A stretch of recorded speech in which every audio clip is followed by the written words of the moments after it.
Hi, my name is Matt Paulsen, and in this video I would like to give a short demonstration of the Artivity framework. Artivity is an open source framework developed by the Open Connectivity Foundation and hosted by the Linux Foundation. Several leading innovation companies are contributing to the Open Connectivity Foundation, such as Microsoft, Samsung, Intel, Cisco, etc. The use case to demonstrate here is called the Virtual Coffee Room, which is used to enlighten the capabilities, functionalities, and the value propositions of the Artivity framework. The uses can be seen on the screen right now. It exposes a set of different embedded platforms, operating system, and architectures. These are Raspberry Pi 3, ECB, Snark, C, Freya from Schneider Electric, Arduino Duo, and an Android mobile phone. The Artivity can be divided into two main layers, the base layer and the premises service layer. The base layer AP provides the core functionalities and is the base of the framework. This is the top layer at the constrained devices. The premises service layer contains a higher level of abstraction software, easing the development of the applications. This layer is used at rich clients and servers.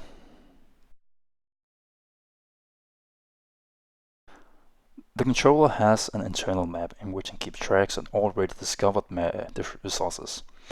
When a new resource is found, it will first check its internal map, see if it already exists. In case it doesn't, it will start monitoring and catching the results, followed by checking if the device type is either a LAC or a TV. If that's the case, it will add the scene action to the scene manager. The scene manager implementation first checks if the resource from which the attributes are changed is a button.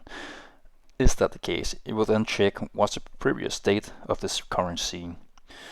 In case the state is stop conference, it will then change the current scene to start conference, and also the opposite way. In that way, no matter which button is pressed, it will automatically change the state of the scene. The main component is the controller. It is responsible for discovering new resources and executing the proper scene actions. The block diagram of the controller can be seen on the image now. The Raspberry Pis are used to demonstrate how simple resources can be controlled. The first Raspberry Pi hosts a light, a button, and a virtual TV resource. The light resource is constrained to work as a binary switch, only allowed to be turned either on or off. The button is a read-only resource, reading the value of a PCB button and notifying the stack if a change has occurred. The virtual TV is used to demonstrate a simple use case of a more complex resource. Only two states are actually present of the TV, which are either TV on or TV off, which is transmitted during scene transitions. The second Raspberry works as a bootstrap server along as a constrained hosting device. The bootstrap server makes it possible for other devices to bootstrap requisite information of the configuration device. That means that the bootstrap server holds information about the configuration at which the application takes place. The constrained device is registered as a LAC resource. This is achieved by appending a postfix to the uniform resource identifier and by adding a specific resource type to the resource. Another alternative is the resource directory, but unfortunately, as the release of Artivity Framework 1.1.0, this is currently not working. The Arduino exposes three resources. These are light, button, and temperature sensor. The setup of the light and button are similar to that of the Raspberry Pi. However, the light's brightness is also controllable through a PWM signal at the Arduino. The main difference is that the Arduino is a constrained device only running the Artivity C stack. As this demonstration will show shortly, is that this is not visible at all to the client discovering the resources. Here we have the physical setup. First we have the first Raspberry hosting the TV resource, a LAC resource, and the PCB button resource. The next Raspberry Pi hosts the bootstrap server and the constrained hosting LAC resource. The controller is implemented on the Freya board, which runs the BLE and Wi-Fi. The last platform is the Arduino with an attached Ethernet shield hosting a PCB button and a LAC resource. And of course the temperature sensor. The Android iPhone application is used to discover and to interact with the resources. Through the devices as seen in the video, it is possible to discover the resources. When the Start Discovery button is clicked, a multicast request is sent. All of the discovered devices will then be listed here on the list as seen. From the main screen we can see the basic information, which are the resource type and the uniform resource identifier. We can also see the current state of it on the right. Because the resources are cached, whenever a state occurs, it will notify the program. For instance, clicking the button will turn the switch on and off.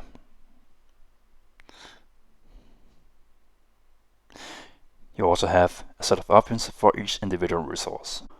The first option is the View Resource Information. It provides the basic information you get through a discovery request. You have the address, the connection state of the device, the types hosted by the resource, and the interfaces.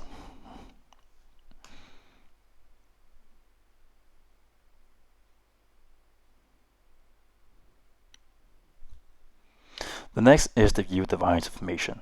These are information which are bootstrapped from the Bootstrap server. It provides the device name, the location name, and currency. Also have a maintenance resource where it can provide different actions for the device, such as factory reset, start reboot, and statistical collection of the data.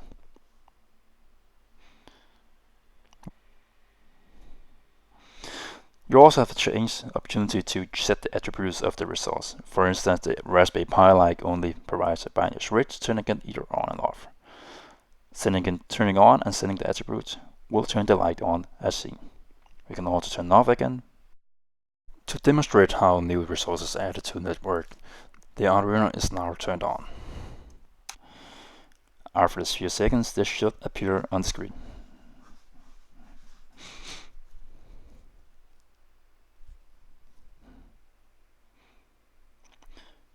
Here we can see the new resources which are restored at the Arduino. We have the temperature sensors, the button, and the light. The information of resource reveals that the light has more options than the other light, which have the brightness, which can be set. So if we go into the set attributes, we can see we can also control the brightness of the resource.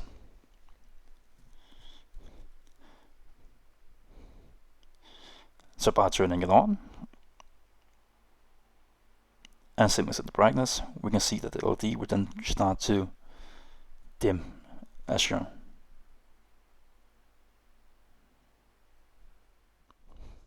This is a demonstration of the Scene Manager. You have 4 terminals windows here, each showing the terminal at the device.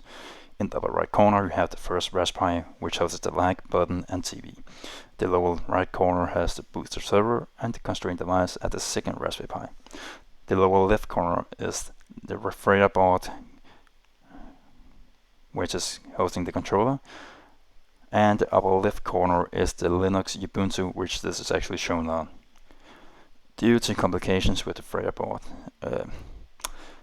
with having trouble to discover the devices at the Raspberry Pis, and also having trouble to keep a stable connection with the resources, the same program is run at the Ubuntu machine, which is more stable than the Freya. So here we start the program at the Freya, which will then initiate the control application.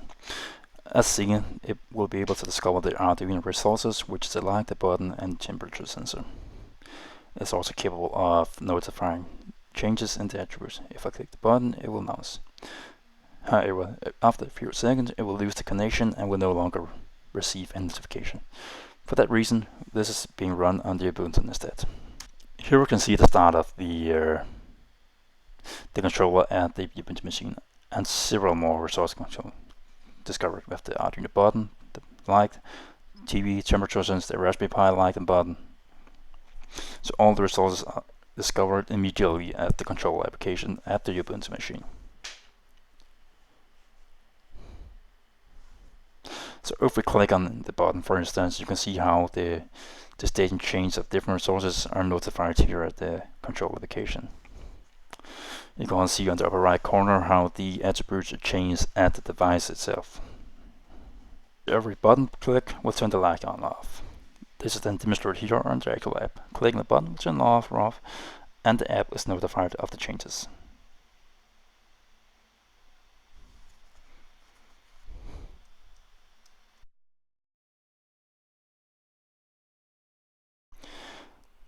The last demonstrate here is how you can use the maintenance resource registered at each device to configure the platform itself.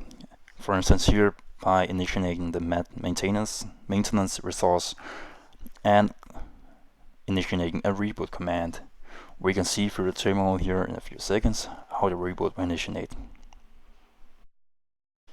From here we can see that the device received the reboot command is now starting to reboot.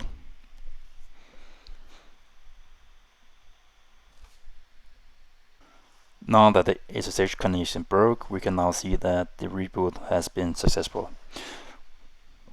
If waiting a few seconds, we should be able to connect again using the same IPv6 address as it had before. So by connecting to it, we then again establish a connection and can see the reboot was successful.